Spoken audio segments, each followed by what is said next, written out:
My name is Raghav. I'm not from a business school. And I never wore a suit until I had to attend my first investor meeting.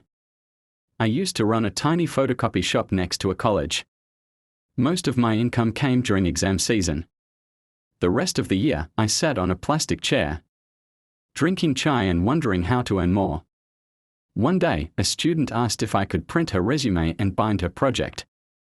I did it. She came back with 2 of her friends. That evening, I thought, why stop at copies? Why not offer design, editing, binding, everything students need? I stayed an extra hour after closing. Every day, I watched tutorials on design, learned to use editing software, started freelancing small projects, brochures, CVS, even college magazines. I turned my back room into a mini studio, bought a better printer on EMI, and painted the walls myself. Word spread.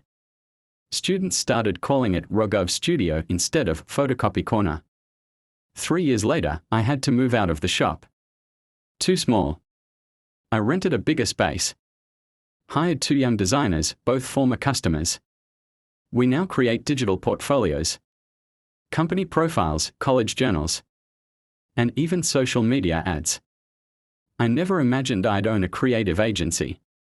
But here I am, unqualified on paper, unstoppable in practice. People think business is about money. I think it's about noticing what others ignore. That one extra hour changed my life.